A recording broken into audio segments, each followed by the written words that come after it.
started. All right, so we're officially recording right now. I'm going to start sharing my screen.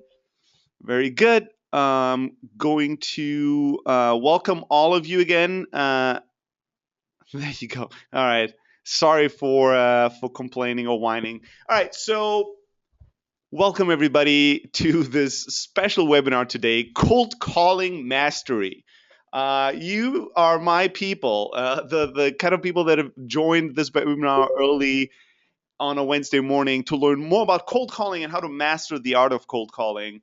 My name is Steli Afti. I'm going to tell you guys a little bit about my background, even though I think many of you might know a thing or two about me, but just right setting the context. Why do I care about cold calling? Why do I think it's effective, and what's my experience in it? And then I'm going to share the basics as well as best practices to really elevate your game. Throughout the webinar, please feel free to ask questions and make comments in the chat, and whenever I can, I'll respond to it either immediately or at the end. We're going to have a nice little Q&A session. I'm going to go through all the questions there. So whenever you have a question, get it out of your system, put it in chat. It's going to make this a lot smoother of an operation. All right. So first of all, let me say that I'm not dogmatic about cold calling. I don't think cold calling is the best thing in the universe. I don't think every company has to do cold calling. A lot of people ask me, Steli, why do you love cold calling so much? Like, motherfuckers, it's not like I love it. It's that sometimes it's a powerful tool to grow your business. And when it is the right tool to grow your business, I use it. And because I had to use it a lot, I've gotten pretty good at it. That's pretty much it. Like, I have a business right now, actually, at Close.io, and I'll get to this in a second. We do zero cold calling. It's all inbound leads. We are doing lots of sales calls, but we call all our incoming leads through our content marketing. We don't do any cold calling. But for Elastic Sales, and I'll tell you guys a little bit about that in a second, we did hundreds of thousands, maybe millions of cold calls. So, it's not about good or bad. It's about practical. When it works, it works. And if it works for your business, you want to make use of it and make it work for your business. All right. Having said that, having that out of the way, let me give you a little bit of relevant context. So I'm originally Greek, grew up in Germany. I used to say I have the best that Europe has to offer. I'm not sure about that anymore. But I've been a serial entrepreneur my entire life, and my entrepreneurial superpower has always been the hustle in sales in one way or another. 8 years ago, I sold everything I had. I bought a one-way ticket. I came to Silicon Valley to start my first technology company. That company turned out to be a catastrophe. It didn't work out. It was a soul-crushing failure and defeat. But 5 years into that defeat, I started another business, and that business is what we're running today. And originally, we started that business with the concept of running an outsourced sales team on demand for venture-backed startups. It was called Elastic Sales. It was in the heart of Silicon Valley, and we did sales for over 200 venture-backed startups, helping them scale their sales operations. And the vast majority of what we were doing was SaaS sales, and it was all outbound. So as I said, we did hundreds of thousands, if not millions of cold calls during the time that we were running Elastic Sales. Kevin Monk, yes, you are supposed to be able to hear something. I think that it's indicated through chat that other people can hear me. So guys, just do me the favor. If somebody can just maybe give Kevin a little bit of tech support in the chat. Maybe he doesn't have the speakers on or something else is going on. If you guys can hear me, I'm pretty sure that the audio problem is probably on his side, unfortunately. And let him know that we're recording this webinar. So if it can't be resolved, he's still going to be able to watch it later. All right. So Elastic Sales, we were doing sales for other companies, hundreds and hundreds and hundreds of thousands of cold calls, and we learned a shit ton during that experience. As part of running Elastic Sales, we built a little tool called Close.io. The core emphasis of building our own sales technology during Elastic time was to have sales software that doesn't suck, and to build sales software that would truly empower salespeople to crush it out there. And our real focus was inside sales. And from day one, the very first thing we did with Close.io was integrating VoIP, voice over IP. So we wanted to have a CRM system or sales software system that allowed us to call leads right from the app and to receive calls right through the app, because we thought it's stupid and inefficient to have sales reps using a separate phone application to make calls and then having to use the CRM to report what they just did. So we build a beautifully integrated system where today Closer is probably the most powerful CRM out there if you're doing cold calls. You can do one-click calls right out of the system. You can do, we have customers that do 500 cold calls per rep per day in Close.io. You can record all your calls in the system. You can pre-record voicemails and drop them. You can do call transferring. There's a million features and functionalities in Close.io that makes it a really powerful tool. So if you're into cold calling, you might want to check it out. All right, so we know a shit ton about cold calls. We've done millions of them ourselves. We care deeply about it. And today I'm going to teach you everything I know about it. All right, so let's get started. So first, let me take just one moment to highlight why the phone is such a beautiful device and why it is such a powerful device in order to grow your business. So first of all, think about it. The phone was probably one of the most transformative sales technologies ever invented. Probably the only one that's on the same level as email. But what the phone did is, prior to the phone, salespeople were always local and local only. It was the time where, as a salesperson, you would have to go in your regional area and go knocking on doors, door to door to door, selling one person or one business at a time. The phone changed all that. The phone made it possible for you as one single human being to transform the confines of your location and be able to reach anyone and everyone around the world. And that made a massive boost in sales productivity, both in reach and time, because there's two things. Number one is the transforming your physical location, being able to talk to people that are not in your immediate environment. But the second thing was also time, because the biggest waste of sales productivity prior to the phone was actually the distance between one prospect and the other. So all the time that was wasted, driving to a business or walking to a business, pitching them, and then having to go to the next business. That was all complete wasted time. Today, you can pick up the phone, call a business, hang up, and be on the next call with the next business within seconds. The next thing is that, and this is something very powerful to be reminded of as a startup, is that there's something powerful in the human connection and social connection. And no matter how beautiful websites are and social applications and email and all kinds of other tools that we're using today, and I want you to use all of them, there's nothing that trumps a human-to-human interaction to build rapport, trust, to display authority, and to increase desire. Really, humans like to interact with other humans. Humans like to be influenced by other humans, and humans build the strongest relationships one-on-one with another human being. If you do cold calling, you'll probably do that most of the time in the B2B sector, and you probably are not in transactional sales, but in transformative sales instead. So transactional sales is when you go to your fucking bakery and you go, hey, I want to have a pretzel. Here's like a dollar, and the person takes the money and gives you the goods, right? Sales at the end of the day is nothing else than a transactional value. You give them money, they give you the goods or services. The cold call and using the phone to do sales typically involves transformative sales. That means you are going out there in the world, you're reaching somebody that didn't think about you, didn't have you as a top priority, and you start a human connection. You make them aware that you exist. You learn about them to figure out what they need and what their desires are, and then you transform their day and their life in many cases by making the sale if it is the right fit and if you can truly help them solve a problem or create real value. And the last but not least is a last kind of foundational thing about the phone and why it's such a beautiful device is that it's the great equalizer.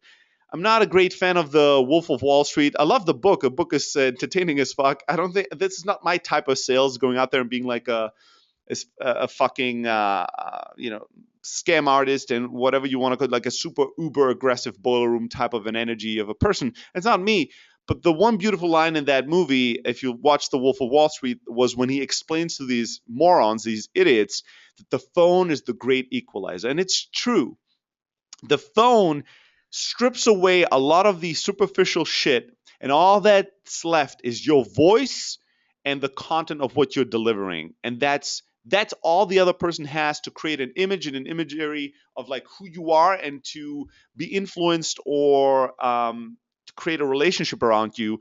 So I mean, the back in the day, that guy was able to take a bunch of like 17, 18, 19-year-old uneducated idiots and train them in selling top CEOs of in the US on buying millions worth of penny stocks. So they would call CEOs, cold call CEOs, and get them to buy stocks from a broker they've never heard of, from a brokerage firm they've never heard of, in a stock of a company they've never heard of, in a penny stock, which is something they've never invested in. And not just do that with like a few $100s or $1,000, millions of dollars. So the phone truly is the great equalizer. It can make an 18-year-old kid that's uneducated stay on the same level ground as a top CEO that's a millionaire and have the kid influence the CEO. Just keep that in mind. It's a beautiful device. All right, let's talk about the basics of cold calls. And the basics of cold calling, if you decode it and you break it down into its single elements, is very simple steps. The very first step and the most important step is you need to be able to reach people. I know this sounds simple, folks, but that's why it's so important. This is the number one mistake most people make when they do cold calls. Most businesses, cold calling campaigns are dead in the water at that very first step. They're not reaching enough people. They haven't thought about how to reach enough people. And they don't even consider that as a part of the things they are tracking. We'll talk about that a lot more later. I'll run through these really quickly, and then we're going to go through them one by one and really go deep. The very first thing you need to do, if a tree falls in a fucking forest, nobody's around, it's the same principle. If a cold call is made and nobody picked up, what was the fucking point? There was no cold call made, right? All you did is you wasted time. So, and that's probably one of the reasons, not the only reason, but one of the reasons why people in many companies hate doing cold calls. Because today, most of the cold calls you make, you'll be listening to dial tones, voicemails, and you'll talk to gatekeepers or secretaries, people that are not the decision maker. So you'll waste a significant amount of your time. There's a lot of tricks on how to increase your reach rate, and we'll talk about that. But there's also a baseline that you need to understand, which means if you call 100 people and you don't reach at least 10, you're dead in the water. You fucked. You need to improve the quality of the phone numbers that you have, the leads that you have, the time that you call, or something else. We'll talk about that in a second. So reaching people is fucking crucial, and you are underestimating it, and I urge you not to anymore.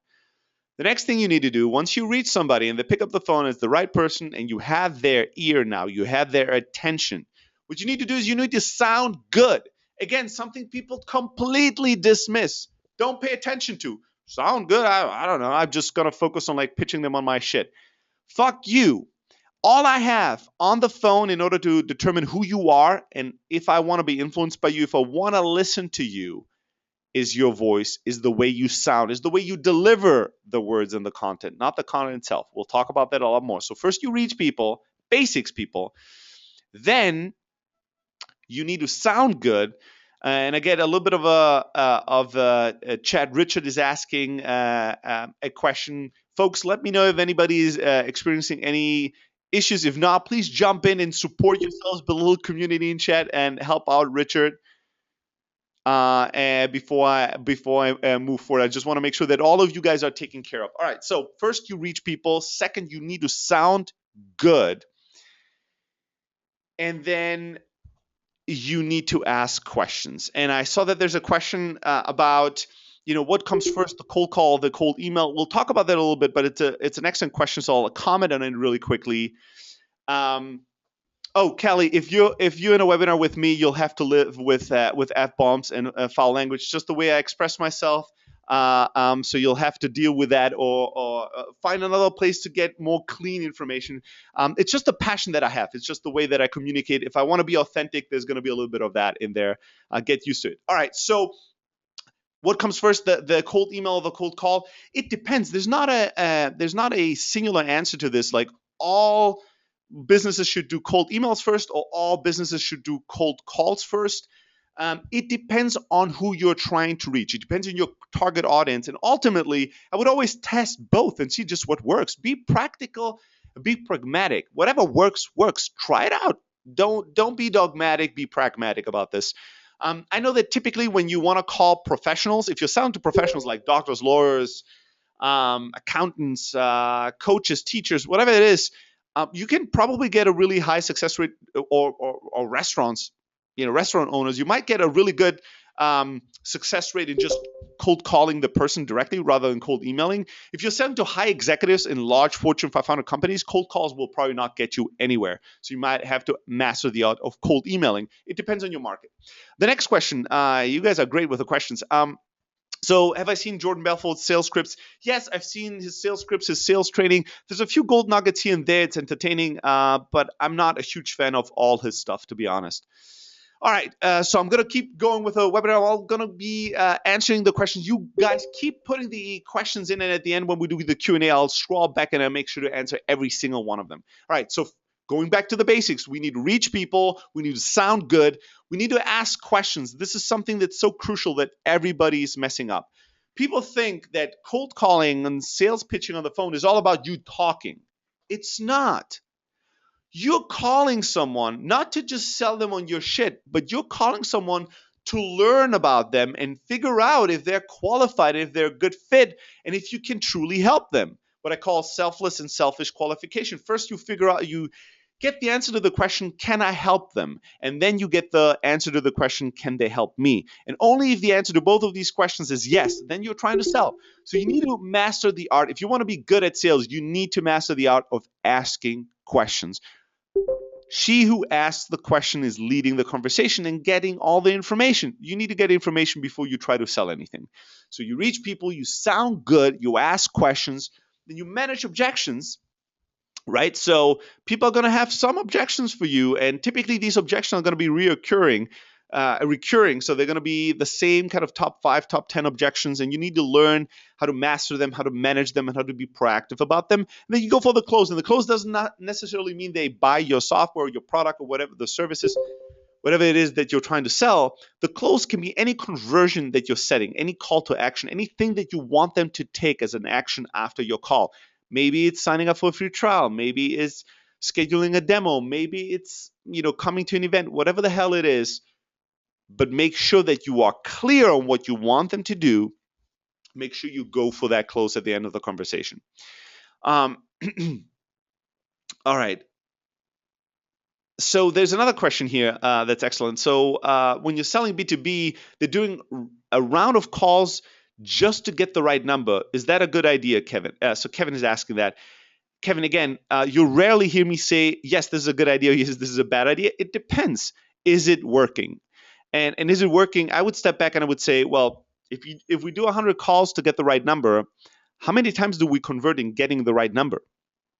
Again, if it's like 20 or 30% of the time, and you out of 100 calls, you get 20 or 30 good numbers, and those calls into the good numbers result into a really high reach rate. So if you call these 20 or 30 people, you reach half of them, it might be worth it depending on what your customer lifetime value is. But if you're calling 100 people and you get one number, and when you call that number, you never reach anyone, it's not fucking working. So you might as well do something else or try a different way to get the right number. All right, I'm just getting the signal that my battery is low. Let me quickly actually plug my laptop in just to make sure that this webinar is not going to die immediately.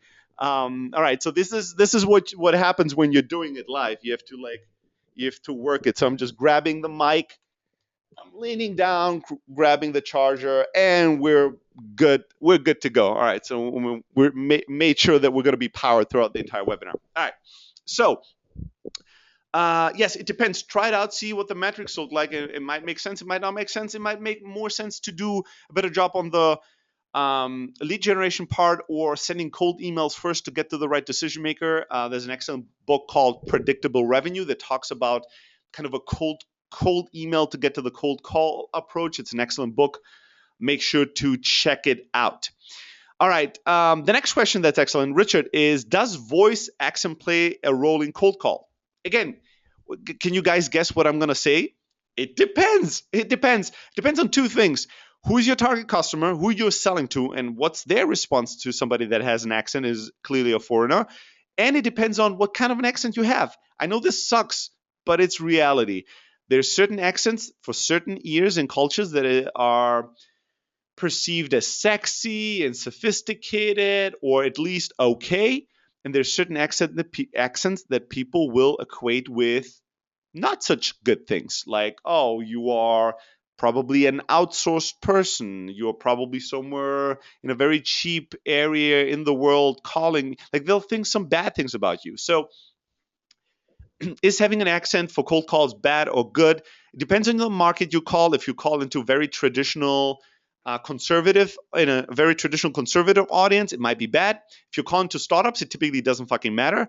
And then again, what kind of an accent do you have? Can people not understand you? Or do you just have like a nice little charming French accent, right? I mean, no matter how you stand with a French, you like them or not, in most cultures, a French accent is perceived to be sexy. Don't ask me why, but it is the way it is. So if you have a slight French accent, it might be sexy. If you have a heavy French accent, I might not understand what you're saying, and that's always a problem. So it depends. You should just base if it's working or not, or if having an accent is a good thing or a bad thing, just based on the results. Does this person, if you hear the person getting, or if you yourself hear a lot of people going, what did you just say? Can you repeat this? I can't understand you. If you get the sense that they don't understand you, or if you get the sense that they are hyper like critical at you, then you might have a problem, right? So you just might be cognizant of it. So how do you get past the gatekeeper when making a cold call? You guys have such a great question. I don't even have to go with my slides. All right, so let's go to that question, Donna. It's an excellent one. How do you get past the gatekeeper when you're doing a cold call? Well, first, I don't really like the term gatekeeper. It just dehumanizes a person. They're not, and also they're not like in front of a fucking gate keeping it, and like it's not like that. They are a human being and they have a job, and one part of their job is usually to protect the time of their boss or protect the time of the decision maker, making sure that that decision maker is deploying their time in meaningful and useful ways. So the number one thing that you need to do to get past the gatekeeper is not wanting to get past them, but actually wanting to stay with them for a moment. Just ask yourself, what are the goals that this person has? What are their incentives?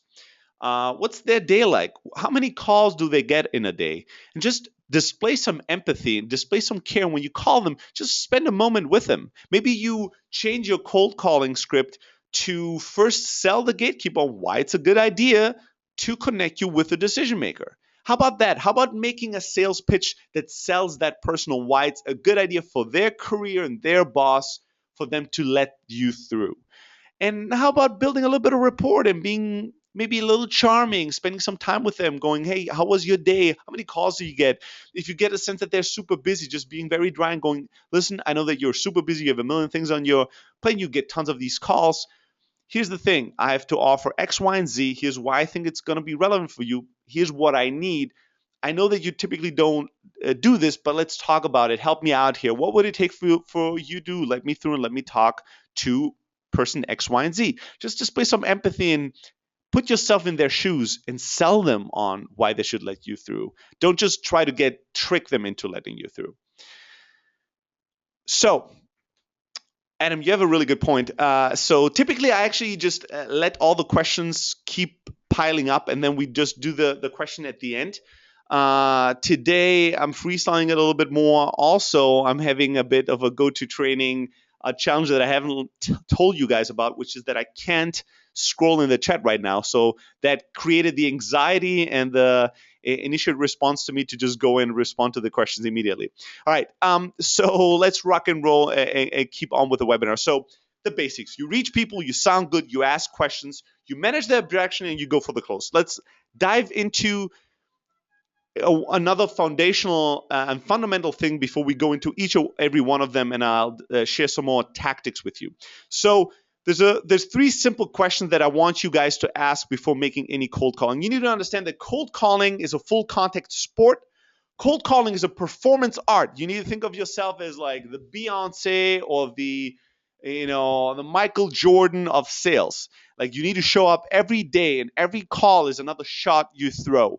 And you're going to miss a ton of shots. And the question is, can you just fundamentally and from a mindset perspective, keep your energy level up, keep your mindset sharp, and keep your focus and your clarity level really high? So it's to me, it's really important to have clarity before you go into any cold call.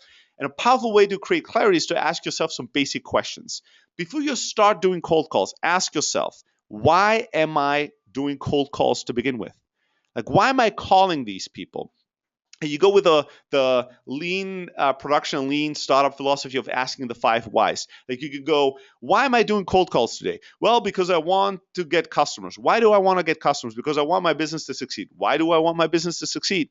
Because I want to, get $1 million. Why do I want to get $1 million? Because I want to help my mother and my family out, and I want to have financial stability for my wife and my little baby.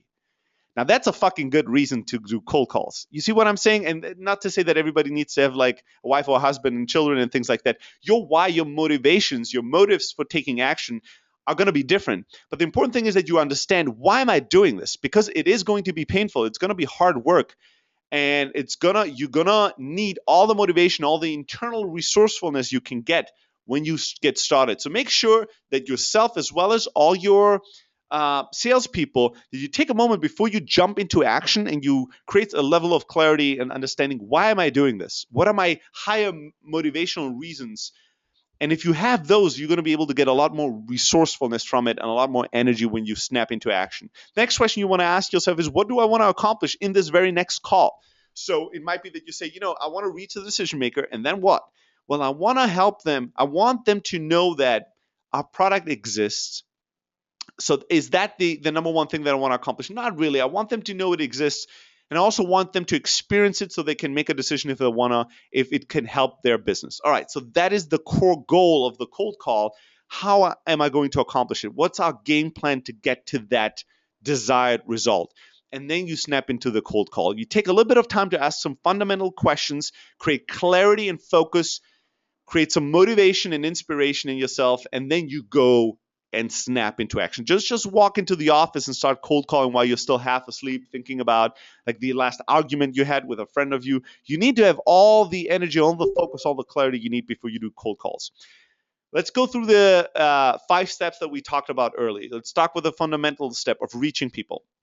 So there's one step that's not even on the slide, which is you have to spend a lot of time on the lead generation part to get really high quality leads, high quality phone numbers, to make sure that your reach rates are really high. You need to take into consideration what time zones you're calling. What is the ideal time to reach that customer persona that I'm trying to sell to?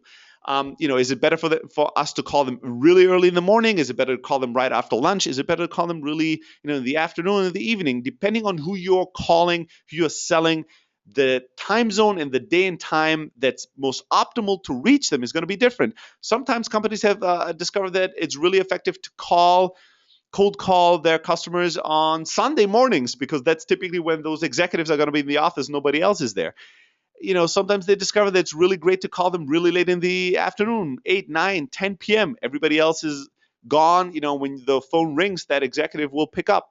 I don't know what the ideal time is. If you cold call, sorry about that. If you cold call coaches, you might want to, be aware of like the time they're coaching the team, teachers when they have classes. Like, you just need to be aware of time zones and ideal times. Kind of what's the life of this person? What will be a good time for that person to pick up the phone when there's a ring, and then to give me a few minutes of their time. We discussed this earlier, but in some cases, it's the ideal strategy and tactic is to go right to the cold call. And in some cases, depending on who you're selling to, you want to send a cold email asking for an introduction to the right person first. So I'll give you the rundown. There's a book called Predictable Revenue by Aaron Ross. Go and get it and read it if you haven't yet. Aaron is a really good friend of mine. And the philosophy that I'll share, the core nugget I can share with you right now, the core philosophy is that when you sell to high-level executives, when you sell to the enterprise, a lot of times, larger companies, it's very hard to make cold calling work. So instead of cold calling thousands and thousands of people to reach a handful of people, what he developed was this process where he would send cold emails, but not to the person that he wanted to sell to, but like 1 or 2 executive levels higher. So he would send an email really high up the ladder and then ask that person for a referral down. So the email would typically have a subject line that's like quick question or the right person to talk to or something along those lines. And when you open that email, he would say something along the lines of, hey, John, Here's what we do in a sentence. Here's why I think it might be relevant for you guys. Can you do me the favor and point me to the right person in the organization? Who's the right person for me to have a quick conversation about this? And a lot of times he found success, 20, 30, 40% of the time, if you write that email in the right way, you get a response. And he found that high-level executives will actually be pretty open to going, oh, you want to do you have this marketing technology? Yeah, our marketing person is this guy. And then send an introduction for that email to the right person. And then you will get that. If you get an introduction from a high-level person down in the org, you will get the call. Doesn't mean that the person wants to talk to you. Again, doesn't mean that the person is sold on you just because the CEO introduced you, but they will take the call. And it might be a pretty powerful tool for you, especially if you sell to large organizations. All right, there's a lot of like detailed nuance in terms of reach rates. Once you get to a point where you have a larger team, like 5 or 10 people, and you really know what you're doing, you could do a shit ton of work on the cold calling side of things with using predictive and power dollars and predictive dollars, right? So I don't want you to worry about that too much, but once you're like at 10 people and your reach rates are, at 15, 20% when you do cold calling, if you want to squeeze another 5 or 10% productivity out of what you're doing, maybe even 15%, you might want to look into power dollars or predictive dollars. Predictive dollars are technology, it's pretty standard. What it does is it's dialing multiple numbers at once, and then it drops all the numbers that are going to voicemail, and it just connects the sales rep when a connection happened. And so, and let's say there's 5 sales rep, the software will call 10 or 20 or 30 numbers at the same time, drop a number of calls, and just give you the connection when a human being picks up. So in essence, the workflow looks like this. You as a salesperson go, yes, let's get started. And you have somebody go, hello, and you start doing your sales pitch. You have your cold call. And the moment you hang up, the next person goes, hello. And it's really beautiful and magical. It just cuts out a lot of the waste. But you need to have a ton of people to make this work. And it's like second level optimization. When you want to look at your reach rate, just as a rule of thumb, you're looking for 10 to 15% on cold calling on reach rate to make cold calling work. If you're below 15% on reach rate when you do cold calls, you have to get back to the drawing board and do something else. When you're at like the 20, 25, 30%, you're killing it. There's almost nobody that does cold calls that reaches 50 or 60% of the people. But if you are, amazing. But if you're below 10% and you're doing cold calls, you're fucked. You're dead in the water. There's nothing that you can do to make your cold calling campaign work. So you need to fix that first.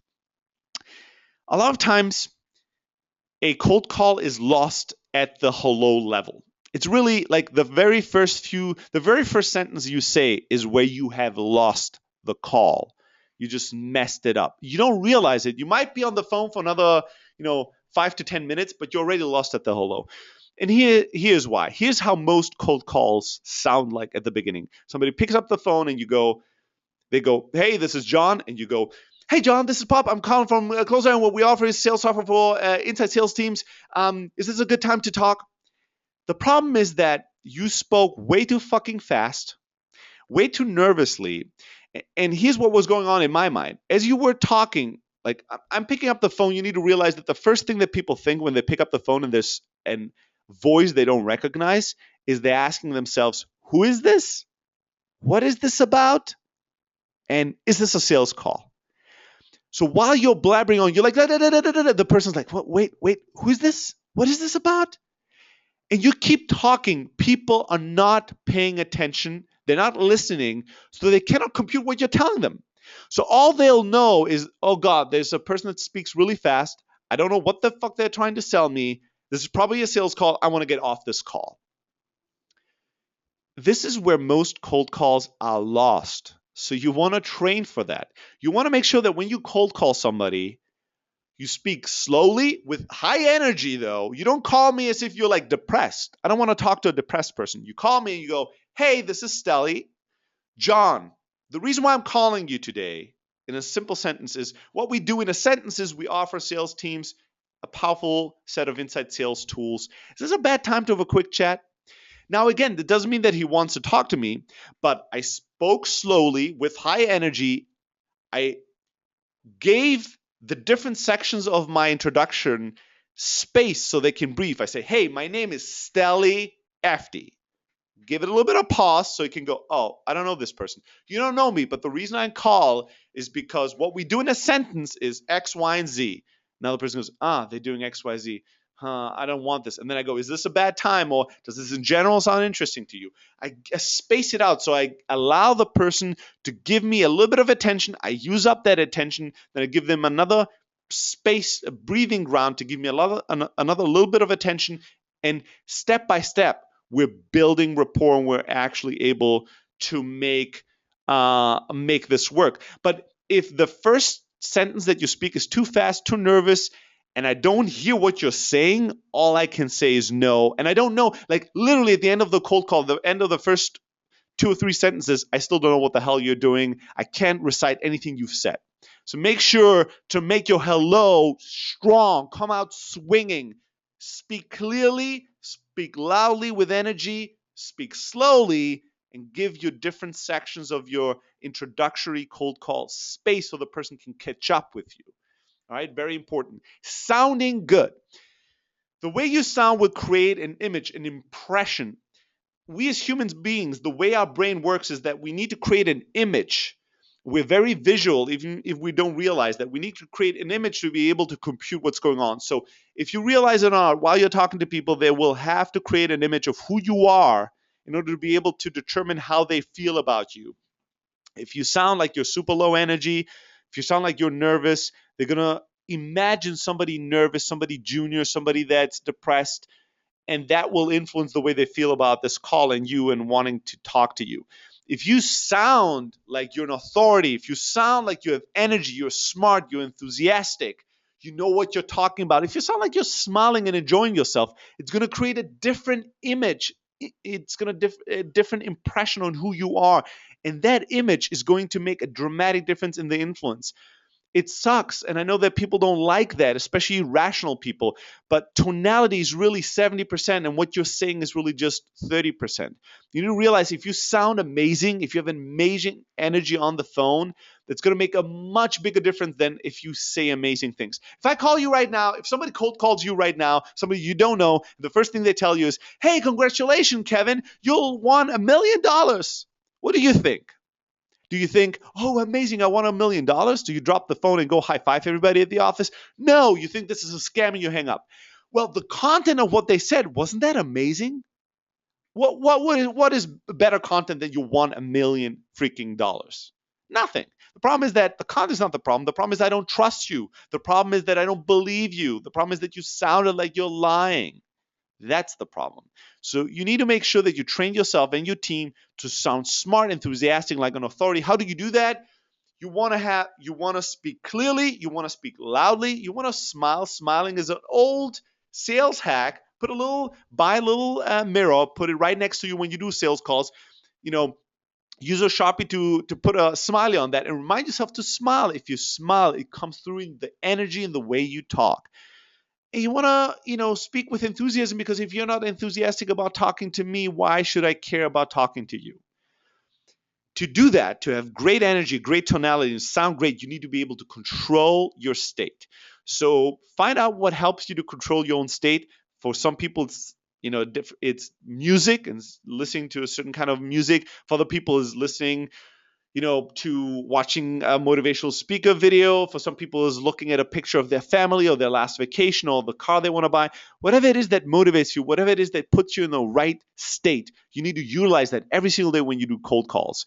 If you go to salesmotivation.close.io, you can subscribe and get a daily morning video from me, a 1-minute video that shares a motivational quote and an action item to help you crush your day.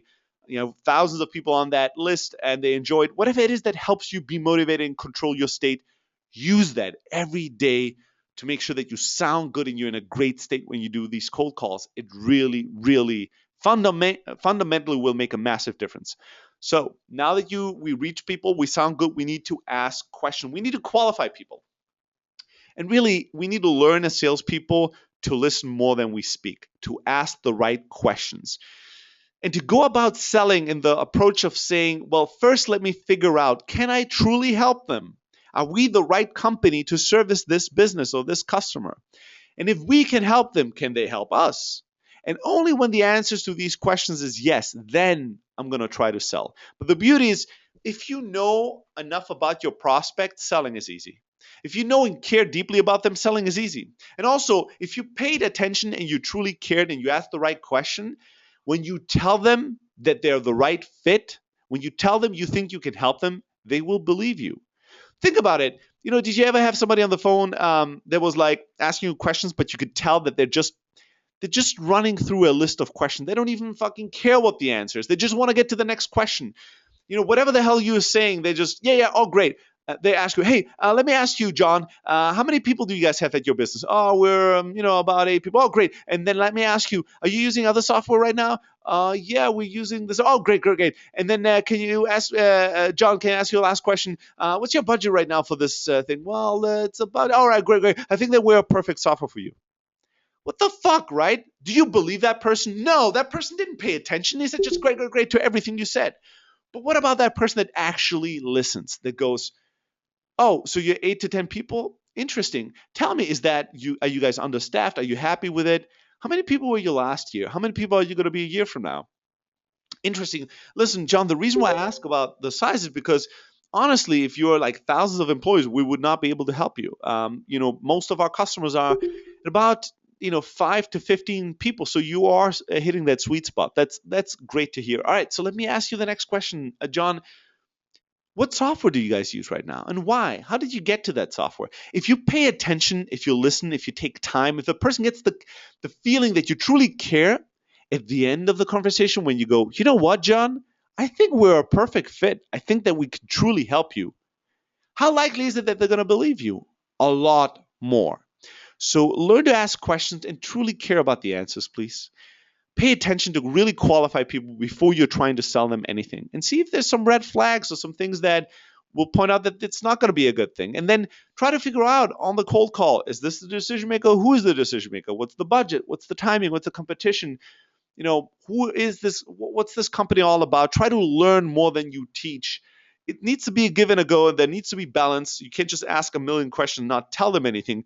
But you want to make sure that you learn more than you try to teach, because at this point, you don't know what to sell and teach them if you don't know who they are.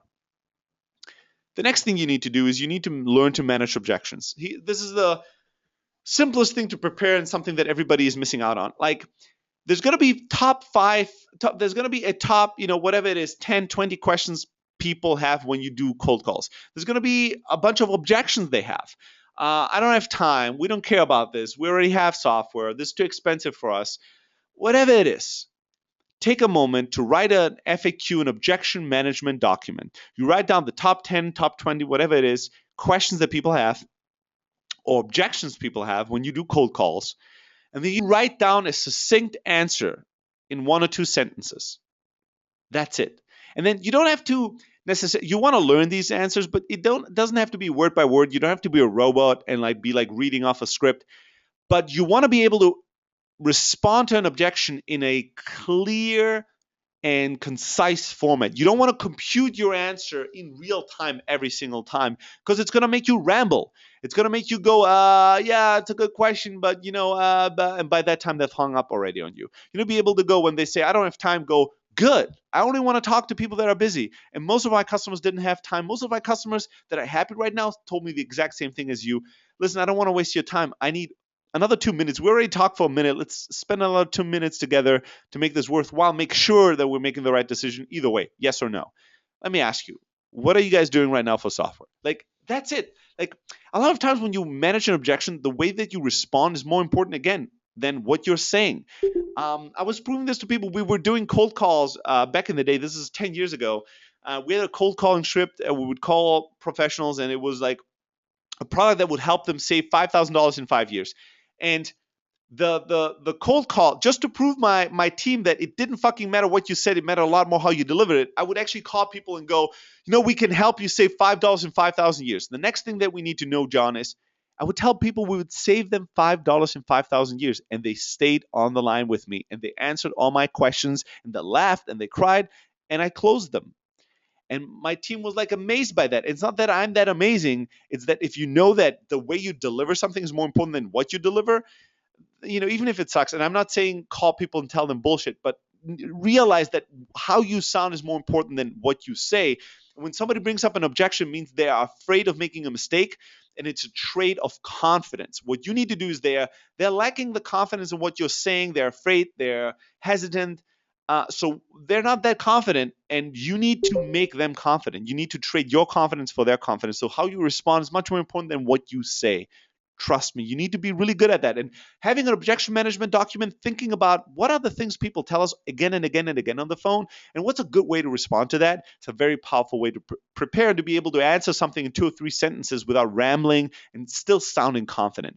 If somebody has an objection all the time, make sure to address the elephant in the room. The simplest thing in the world. If you know that everybody you cold calling gets a million cold calls a day, don't just try to ignore that fact. How about embracing that fact? How about calling those people and going, listen, John, let me guess. This is cold call number 500 today. Like, it must suck to do your job. You're interrupted all day long with people that are cold calling you. I know it. And let me tell you why I still called you. I know that you don't want to talk to me. I know it sucks that you're getting so many calls. And I still decided it's a good idea to cold call you.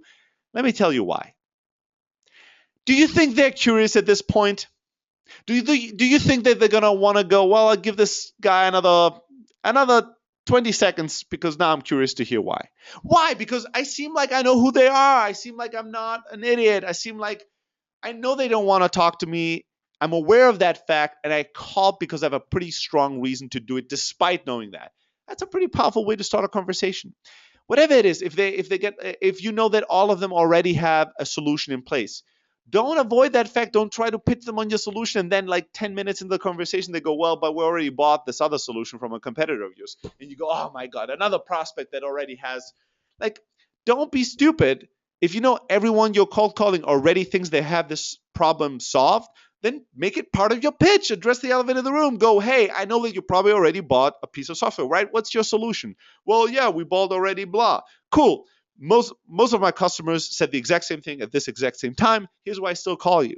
Because what you might not be aware of, and I want to just give you the facts, is that whatever it is, address the elephant in the room. Here's a little hack that I want to share with you guys, which is the send me more information hack. A lot of times on cold calls, if you get past the hello, if you are empowered to ask some questions, if you spend a little bit of time with them on the phone, if they at some point decide that they realize they don't want to be influenced by you, they want to get their guard up again, they'll ask you for more information. They go, can you send me more information in email? This most of the time doesn't mean they want more information. This most of the time means I want to get off the phone. Here's a hack on how to utilize and empower this. When somebody tells me, hey, can you send me more information on this? I always say yes. Yes, absolutely. What's your email address? Here's what happens next. They put down their guard. They relax a little bit. They go, all right, good. This call will not go on forever. This guy just took he will send me more information. Cool. So the person starts giving me their email. Hey, even if I have their email, I'll ask for their email. Oh, cool. What's your email? Well, my email is Stelly@Closor. Can you spell that for me? Yes. So they give me their email address. And then I go, just to make sure that I sent you the right information. And now I keep asking them the questions that I would have asked them if they didn't ask me for more information. It's as simple as that. 6 out of 10 times, the conversation will keep going on if you ask good questions, if you have good energy, and they'll talk for you for another 10, 20, 30 minutes, and you'll have the entire cold call with them. Just by making that little trick, by utilizing jujitsuing their ass, by utilizing their energy and their guard, getting their guard down a little bit, getting them to relax where they go, can you send me more information? Sure. What's your email? How do you spell it? Let me ask you, just to send you the right information. How many people are you right now at the company? What kind of software do you use? What's your budget? And you keep going on. 6 out of 10 times they'll just keep giving you information. Some of them will give you a little bit more information, then go, no, really, can you please send me the info? You go, yes, sorry, I wouldn't do my job if I didn't ask for a few more questions just to make sure that you're going to read the email. And some people will block you off from the get-go when you go, can you give, yes, sure, just to make sure that I send you the right information. How many people are you guys? And the person might respond, no, I told you give me more information. I don't want to answer any more of your questions. For that person, you have to push back. All you go, listen, I totally understand that, but I don't want to waste your fucking time. If I send you an email that's generic right now, what are your chances you're going to read it? You're not going to read it. I'm just going to pollute your email. I'm going to waste 5 minutes writing you an email that you are going to waste deleting or archiving. Then I'm going to have to follow up with you with another email that you're going to delete or archive. Then I'm going to call you again. We're going to have another 3-minute conversation. Let's just stop wasting each other's time. If I send you something, I want it to be valuable. I want it to be worthy of you to read it. All right? That's why I have these questions.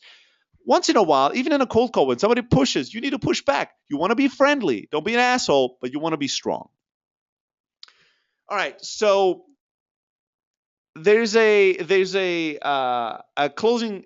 virtual closing technique, and I've written about this. I'm going to send all of you guys the link to this blog post. There's a video of me talking about this in detail, but I'm going to run through this really quickly because we had so many amazing questions at the beginning that I want to get through the material here. The virtual closing technique is very simple. Once you qualified somebody and you're sure that they're the right fit, you ask them, what would it take for you to become a customer of ours?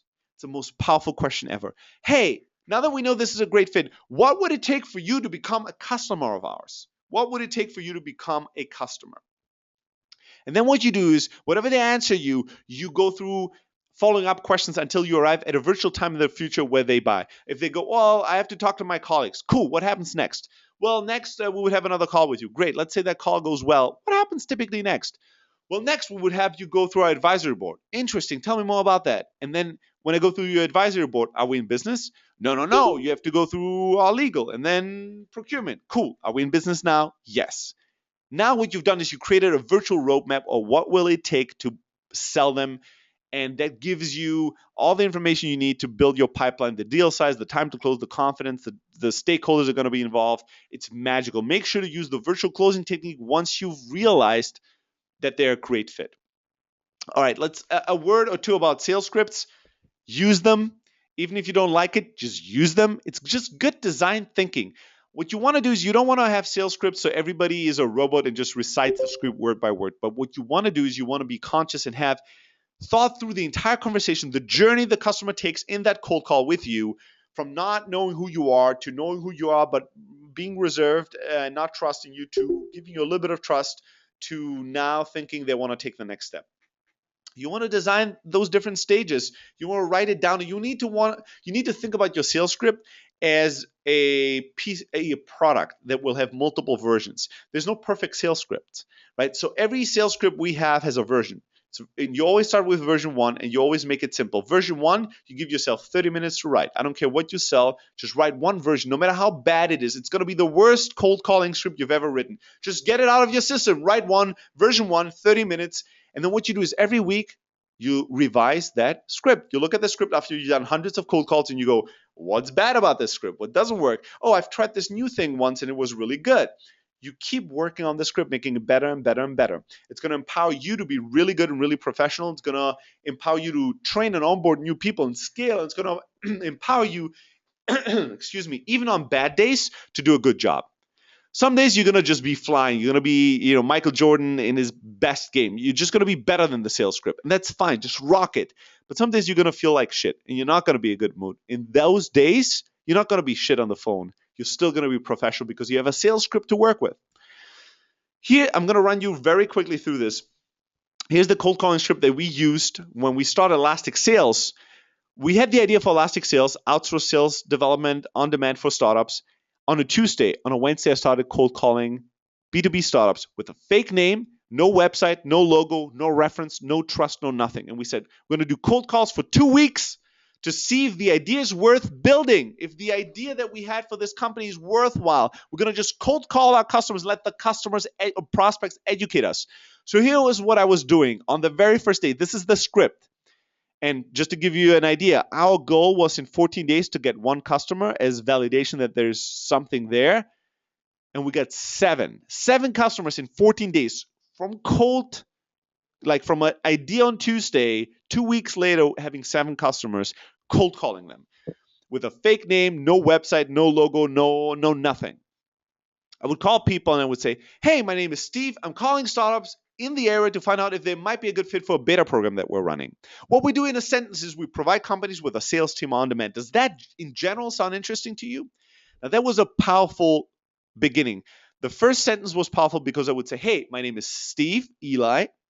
I'm calling some startups in the area. This is suggesting that I'm local as well. People like to buy from other people that are close in proximity. I'm calling some startups in the area to find out if they might be a good fit for a beta program that we're running. Here's what I'm answering. Who am I and why am I calling you? And I'm using some startup lingo. I'm calling, find out if you're a good fit for a beta program. I'm not saying I'm calling to sell you something. I'm calling you to find out if you're a good fit for a beta program. If you're a startup, and we're only called startups, you know what a beta program is. You had one yourself. So at this point you go, all right, so this is another startup in the area. They're doing a beta program.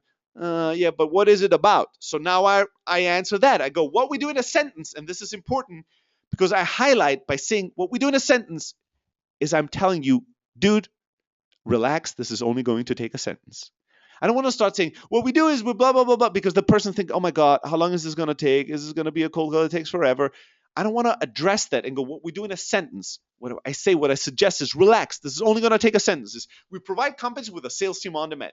Just one sentence. Don't explain everything you do. And now I ask, does it in general sound interesting to you? Now at this point, it didn't matter what they said. When they said no, I went, oh, interesting. Tell me more about your current sales process. When they said, maybe it's interesting for me, I would go, oh, great. What's your current sales process like? And when they said, yes, this is absolutely interesting for me, I would say, great. What's your current sales process like? It didn't matter what they said at that point. Not that I didn't care at all, but I didn't care at this point because I knew they and I don't know enough to make that judgment call just right now. But I knew I needed them to get it out of their system. So if they thought, no, this is not for me, I didn't want them to think it while I asked questions. I wanted to be able to get it out of their system, verbalize it, and tell me, no, I don't think this is for me. And I go, oh, interesting. What's your current sales process like? Well, we don't do cold, whatever it is they said. And then I asked my qualifying questions. I went through a bunch of questions, and then I went for the close, a test close. I basically told them, listen, we're doing a beta program. It starts in 4 weeks. Does that timeline work for you? It's going to be heavily discounted. It's just going to cost you $1,000 a day.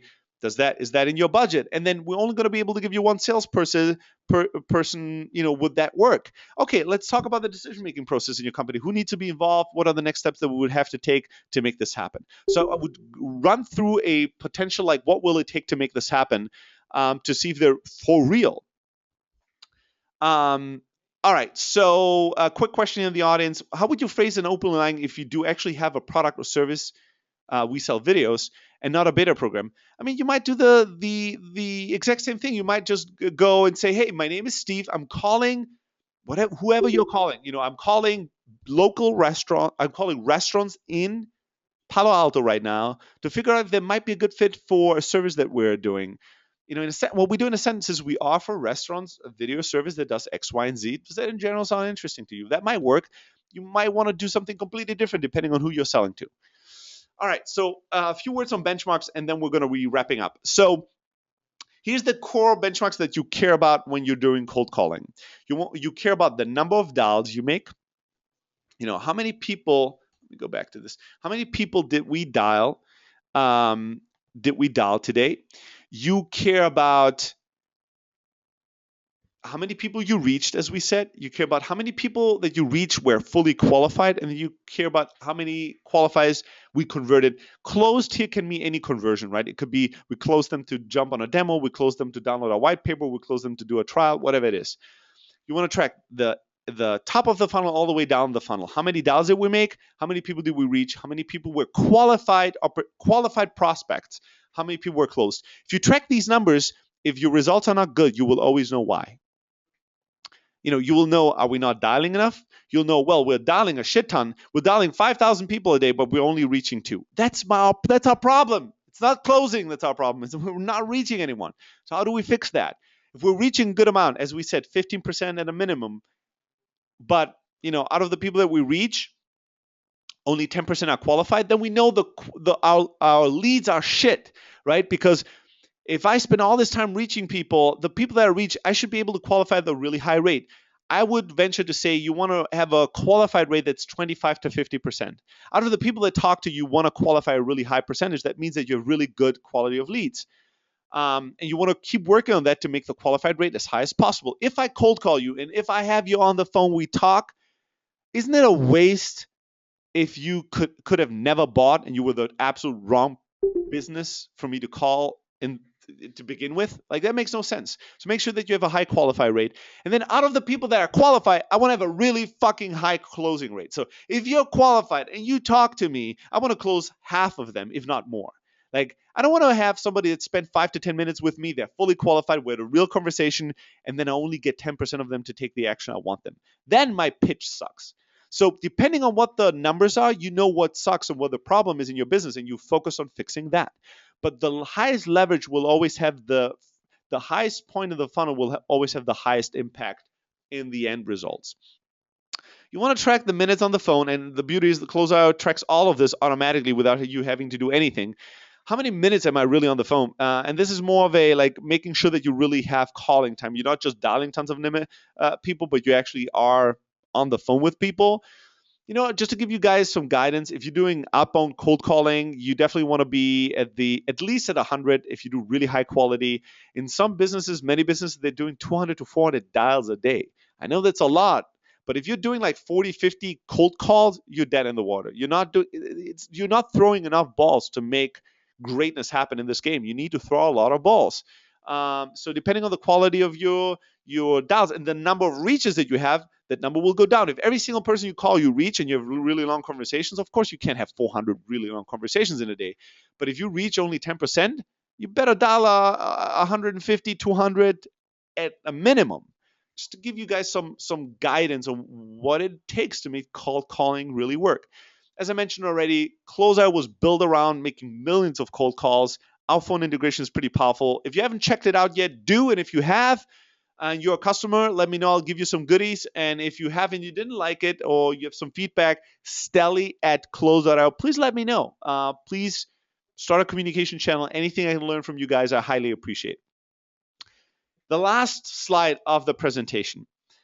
If you want to become a master in cold calling, you want to start recording yourself. Self-study is the fastest way to mastery. It's the one thing people hate to do. They hate to record themselves. And then even if they record themselves, even more so, they hate to listen to themselves. That's why it's so powerful. No seminar, no webinar, no book, nothing will teach you as much about cold calling than listening to your own calls. Closeout offers that, right? You can make cold calls, record these cold calls, and you can listen to them. What was my energy like? How did I respond to this? You can self-study, every day pick a good and a bad call and dissect it. What was good, what was bad about it? Every day every week take your best and worst call and send it to somebody you respect, somebody in your team, and go ask them for feedback. The next day, go, all right, yesterday on my worst call, I made this mistake. Today I'm going to focus on improving on that one particular thing. Keep listening to yourself, recording yourself. And you know what? You can record your voice, which is great. But even a level above, if you want to really be on some black belt shit, put up a camera and record yourself on the cold calls visually as well. Look at you while you talk, your body language, your hand movements, your eyes, your face. Look at how your body reacts. Learn from that shit. It's going to tell you everything you need to know and everything you need to work on. Self-study, there's no shortcuts in greatness. If you want to be great at cold calls, you have to put in the work. And one great way to become amazing at this is to start recording yourself, watching yourself, studying yourself while you're doing what you're doing. All right. If you're not on the 30-day startup sales course, make sure to get on it. Close.io/free sales-course. It's a 30-day course where you get a bunch of emails with some amazing content from me. If you haven't gotten the book, I'm saying here 50% discount code awesome sauce to get the ultimate startup guide to outbound sales. There's a lot of cold calling techniques in there. Fuck it. If you send me an email, stelly@close.io, you'll get the book for free. Just send me an email, you get the book for free. And that's about it. I'm going to spend, for anyone that wants, I'm going to give you an extra 10 minutes. I know we run a little late today. I'm going to be answering some of your questions. For people that have to run, don't worry. The entire session is recorded. So I'm going to send you the recording. You're going to be able to listen to any and every question that you have. CEO is saying, hack it with a mirror in front of yourself. Yes, have a mirror in front of yourself. Put a camera up, record as much as possible. If you're really into self-study, it's going to feel a little weird. But again, if you're in it for greatness, if you really want to improve in the fastest and most powerful way possible, study yourself. And a mirror is a powerful feedback device. Absolutely. All right, John has a question. Stelly, do you have any tips on how to manage the handover from an outbound prospector who's making the cold call to a sales rep who will actually go on site to meet with a customer and close the deal? It's an excellent question, John. yeah, I mean, the what you need to do is, if you have like prospectors that are calling to set an appointment, you want to make sure that not just they qualify that prospect really well, but they sell the hell out of that appointment, and they sell the hell out of the sales rep that's going to show up.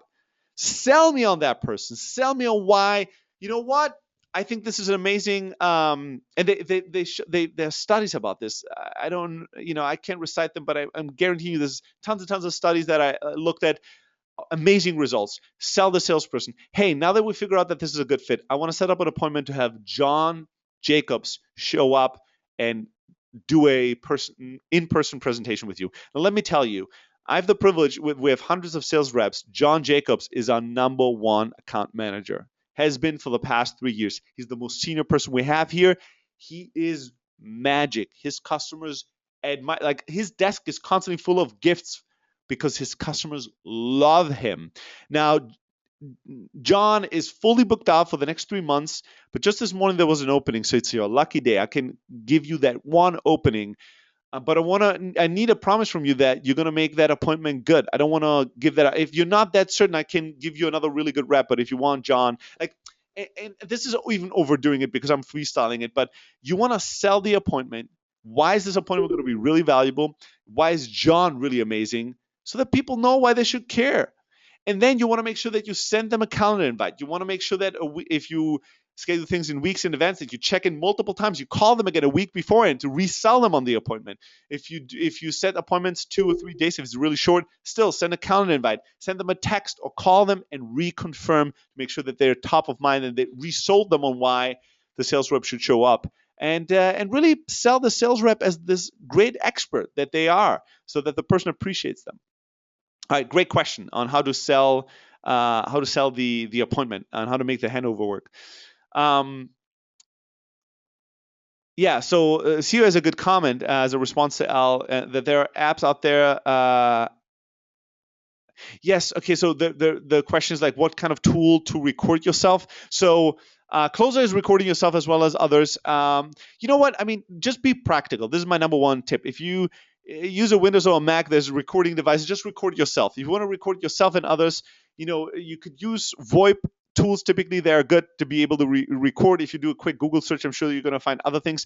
But if you don't have the other side, even just recording yourself, the way you respond to things, your energy level, you remember what they said most of the time, it's good enough to get started. Be practical. Just start recording yourself today. That's going to make the biggest difference. Even if for the next 2 weeks, all you do is consistently just using your phone, your smartphone to record yourself, and it's really shitty quality, and it's only yourself, and it doesn't record what the other person says. If you do that every day for the next 2 weeks, and you listen to these calls and you analyze yourself, you're going to improve. So don't spend too much time on the tools and the setup, or, I'm going to research what is the best tool, and then another week has passed, and then you forgot about it, and you never did it. Just be practical about this stuff. Kevin asks if people can share an inbound phone number on Closer. Yes, you can have ring groups, you can do call transferring, you can share numbers on Closer. Just shoot us an email at support@close.io and we'll tell you all about it. All right, Adam has the next question. I read a blog of yours where you suggested refusing to send someone more information if they ask for it because it wastes everyone's time. Do you suggested to ask questions and get more information before sending the info? What's best approach? It depends. I mean, if you remember what I said is, if somebody says, "Hey, can you send me some information?" really early in the conversation, I don't know what to sell them on. So I'm going to go, "Oh, sure. Just give me your email address. Cool. Now, just to send you the right info, how many people work there and how do you guys do this?" I'll just continue with the conversation. If the person gives me pushback and goes, "No, I'm not going to answer any questions. Just send me the email," I will never say yes to that. I will never just send a bullshit email. I will go, "No, I can't send you email because it's going to waste your and my time." Like, that's when I do that. If I've asked already all my questions, and I had a really good conversation, and then at the end they say, "Hey, can you just summarize all this and send it to me?" I will go, "Yes, but how can we make sure that it's not going to be a wasted email? What's the really next step?" "Well, just send me info. I'll think about the next step." I'll say, "No, I know that you have good intentions. I don't want to send you an email that you're gonna, forget about. It's gonna get lost in the inbox in Nirvana. Then I'll have to send you multiple follow-up emails, and I'll have to call you again, and we'll be at the exact same place 7 days from now. Let's think this through together." right? So I'll push back at the right moment, but it depends. If I just told you, hey, Adam, my name is Stella, I'm calling from Close.io, and what we do is we offer, powerful inbound sales software. Does that sound in general interesting? And you go, yeah, I don't know, send me an email with more info. I'm not going to push back. Because at this point, I have zero credibility. I have nothing to push back on. I'm just going to go, oh, sure, no problem. What's the best email to send you that email to, Adam? But then what I'm doing is I'm going to continue my call and ask you all the questions I wanted to ask you anyways. All right. I hope that answers that question. It's an excellent follow-up question, Adam. All right. Alexander asks, how can I help my employees to overcome a fear of cold calls? So that's an excellent question. There's a blog post that I have about how to overcome the fear of rejection. I can get you that blog post. I'll send you that blog post later on, Alexander. But if you go to Google and you search fear of rejection blog.close.io, you'll find it as well. So here's a number of things that you can do. Number one is you have to go first. Somebody needs to demonstrate to these people why they should not be afraid of. Somebody needs to show them what fearlessness looks like. And somebody, even more importantly, needs to demonstrate them how to respond once you got a kick in the face. Like when you have a good cold call, it's always easy. But when you're on a cold call and somebody shouts at you and hangs up, now you can demonstrate to employees how to deal with it. You go, wow. It always sucks for a split second when somebody hangs up. It's part of the business. The most important thing to do next is pick up the fucking phone and call the next one with more enthusiasm, more energy. You pick up the phone and you call, and you take it like a woman or a man, and you display how to deal with that rejection. And it's going to teach them that it's not that bad. The other thing that you need to do is, once we had a severe case of somebody that was really afraid of, like somebody that was fearless in every other area in their life and really bad on the cold calls. So what I did is I forced them to fail. This is an advanced hack, so you need to have your shit together if you want to coach somebody to do this. But what I made this person do is I told them, in the next 10 cold calls, I want you to stutter. So they had to cold call and go, my name is Steve, and stutter until the other person hung up. And that's so painful. And then they had to make another 10 call calls where they talk so fast that the person couldn't hear it. My name is, and have them hang up. And that felt so awkward, so weird. And then after they did 20 horrible calls and had them fail at every single one of them, I went, go get them now and do an awesome job. And they just magically, now that they failed 20 times and they failed in the most horrible way, they were fearless. And the next call, they crushed it. So sometimes you have to face those fears to be able to overcome them. And you have to push your people to really suck at it, and to then see how great it feels when you can do a good job at it, and to realize that it doesn't fucking matter. It doesn't really matter. All right, Kevin, this is going to be the last question. If you have more that I'm going to answer live in the webinar, if you have more questions, because I have to run to a meeting, if you have more questions, just shoot me an email, stelly@close.io. I'll answer any and every question I get. I promise it to you. I'm on your side and try to make you guys crush it. All right, so Kevin asked, using a CRM in parallel to Close.io, what is, let me actually exit here. Every time I'm in full presenter mode, go to train doesn't allow me to scroll. We still need our CRM as we use it. So the question is, does it make sense to use, in some cases, Close.io in parallel with another CRM? It might, mate. Send me an email. Let me know a little bit more. I'll put you in touch with an awesome guy here on the team. We have some customers that use CRM and use Close.io for all their outbound campaigns. Most of our customers use Close.io as their singular CRM, but we have all kinds of use cases. Depends on what you do, if it's a good fit or not. Send us an email, describe your case, and we'll honestly tell you if we think it's a good idea or not. All right, guys, thank you so much for the amazing questions. This was kick-ass awesome. I want you to go out there and crush it today. And I'm looking forward to the next webinar, and looking forward to getting those emails from you in my inbox. Guys, have an amazing day. Take care.